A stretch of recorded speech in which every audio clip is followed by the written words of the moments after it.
मैं डॉक्टर देवेंद्र सिंह, सहआचार्य हिंदी, महारानी श्री जया राजकीय महाविद्यालय भरतपुर।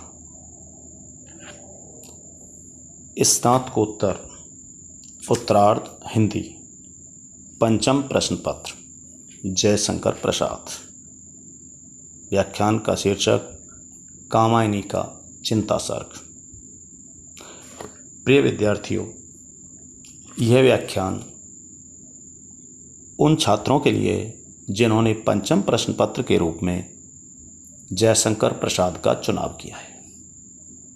इस प्रश्न पत्र में जयशंकर प्रसाद की सुप्रसिद्ध पुस्तक कामायनी पाठ्यक्रम में निर्धारित है। पिछले व्याख्यान में हम कामायनी का सामान्य परिचय प्राप्त कर चुके हैं। पुस्तक के कुल 15 सर्गों में से पहला सर्ग चिंता सर्ग। आज का व्याख्यान चिंता सर्ग के कथासार को समझने पर आधारित है।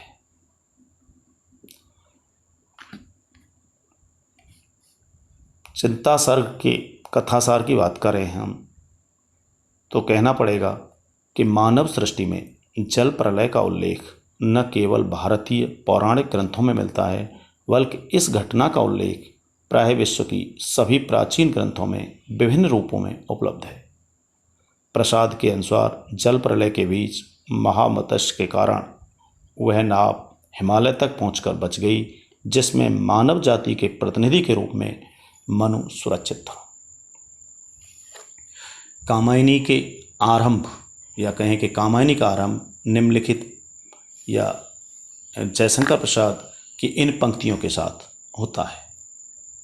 हिमगिर के उत्तुंग शिखर पर बैठ शिला की शीतल छांव, एक पुरुष भीगे नैनों से देख रहा था प्रलय प्रवाह। यह पुरुष मनु था, जो तपस्वी जैसा स्वस्थ और पौरुषवान होते हुए भी चिंता के कारण मलिन मुख हो रहा था। उसके मस्तिष्क में चिंता का बवंडर उठ खड़ा हुआ, मन विषाद से भरा हुआ है। उसके हृदय से व्याकुल कर देने वाली वेदना निकल रही थी और प्रकृति के अलावा उसे कोई वहाँ सुनने वाला नहीं था। यहाँ मनु के माध्यम से प्रसाद जी ने चिंता के स्वरूप, चिंता के कारण और उसके परिणामों को लेकर मौलिक सोच और सार्थक चिंतन प्रस्तुत किया है। मनु कहता है कि हे चिंता, तू अभाव से उत्पन्न है, तू दुर्भाग्य का प्रतीक है, तू समस्त व्याधियों का मूल है, तू मनुष्य जीवन में सुंदर पाप और मीठा अभिशाप है। तू मनुष्य के मन में बुद्धि, मनीषा, मति, आशा व चिंता के रूप में निगूढ़ धन की तरह छिपी रहती है और उसका जीवन मुश्किल कर देती है। चिंता से मुक्ति के लिए मनु खींच कर कहता है कि विस्मृति आ अवसाद घेर ले, नीरव तेवस चुप कर दे, चेतनता चल जा जड़ता से, आज शून्य मेरा भर दे। मनु कहता है कि मैं देव संस्कृति, उसकी सुख विलास, उनकी अमरता का दंभ सब कुछ प्रलय ने अर्थात प्रकृति ने नष्ट कर दिया है। मैं उसी देव संस्कृति का प्रतिनिधि हूँ। देवों के अपार वैभव, अतिशय भोगविलास और स्वर्णिम अतीत को याद करते हुए मनु को यथार्थ का ज्ञान होता है। जयशंकर प्रसाद लिखते हैं, प्रकृति रही दुर्जेय पराजित, हम सब थे भूले मद में, भोले थे हाँ तिरते केवल सब विलासता के नद में। वे सब डूबे, डूबा उनका विभव, बन गया पारावार, उमड़ रहा था देव सुखों पर दुख जलद का नाद अपार। अर्थात प्रकृति अपराजित रही, हमारा सुख, वैभव, विलास, तरक्की सब एक झटके में नष्ट हो गया। समुद्र में परिवर्तित हो गई हमारा समस्त विकास। आज हमारे देश में पूरी सृष्टि पर कोरोना का संक्रमण है। कोरोना काल की तुलना प्रलय काल से की जा सकती है। कोरोना के समय पर कई लोगों ने इस तरह से इसकी व्याख्या की है कि मनुष्य ने प्रकृति का अतिदोहन किया, उसी का परिणाम आज हम कोरोना के रूप में देख रहे हैं। देव संस्कृति के भोग विलासपूर्ण जीवन का सटीक और विस्तृत विवरण यहाँ उपलब्ध है। मनु देव संस्कृति के भोग विलासों को याद करके दुखी हैं। देव दंभ के ध्वंस से आश्चर्यचकित और इस निष्कर्ष पर पहुंचता है कि वे अपने कर्मों के कारण ही आज मृत्यु को प्राप्त हुए हैं। यहाँ मनु के माध्यम से प्रसाद जी कहते हैं, विकल वासना के प्रतिनिधि वे सब मुरझाए चले गए, आह जले अपनी ज्वाला से, फिर वे जल में गले गए। देवताओं के अंत का सटीक चित्रण इन पंक्तियों में देखने को मिलता है। देवता न केवल रमणियों के भोग विलास में रत थे, बल्कि मदान्ध होकर इस धरती को आक्रांत कर रहे थे। वे अपने आप को सर्वशक्तिमान मान रहे थे, जैसे उनके मानवर्धन के लिए ही प्रलय का आगमन हुआ। उनके भोग विलास का चित्रण प्रसाद जी ने मनु के माध्यम से बहुत स्पष्ट और बड़ा सटीक किया है। जैसे कीर्ति दीप्त शोभा थी नचती, अरुण किरण सी चारों ओर, सप्त सिंधु के तरल करणों में द्रुमदल में आनंद विभोर। शक्ति रही हाँ शक्ति प्रकृति थी, पद तल में विनम्र विश्रांत, कपती धरणी उन चरणों से होकर प्रत्यन ही आक्रांत। स्वयं देव थे हम सब तो फिर, क्यों न विश्रंखल होती सृष्टि, अरे अचानक हुई इसी से कड़ी आपदाओं की वृष्टि। मनु के अनुसार यह प्रलय देवताओं के कर्मों का ही परिणाम है। इसके बाद मनु प्रलय के दृश्य को याद कर कांप उठता है।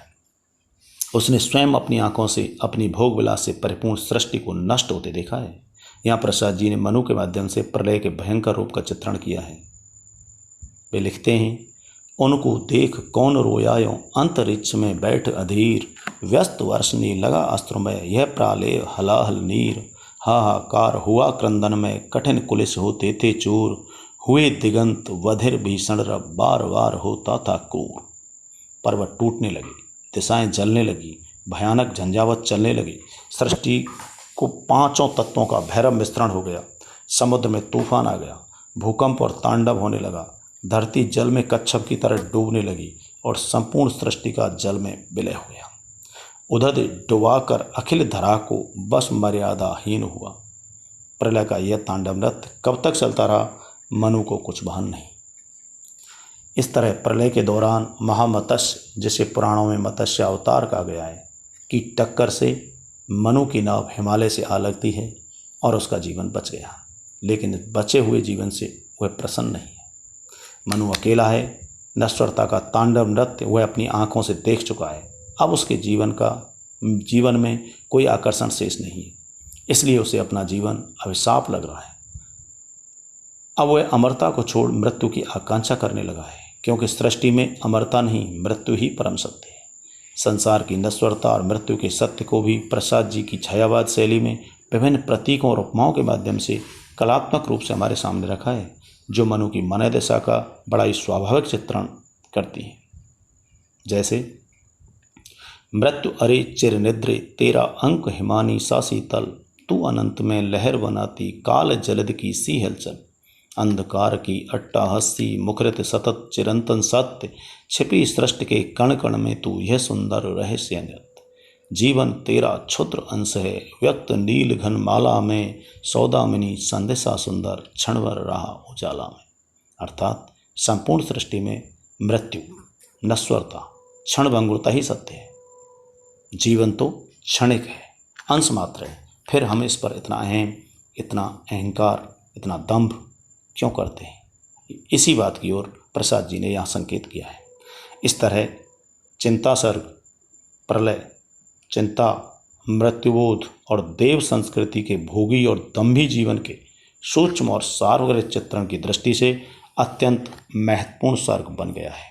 यही चिंता सर्ग का कथासार है। समाप्त।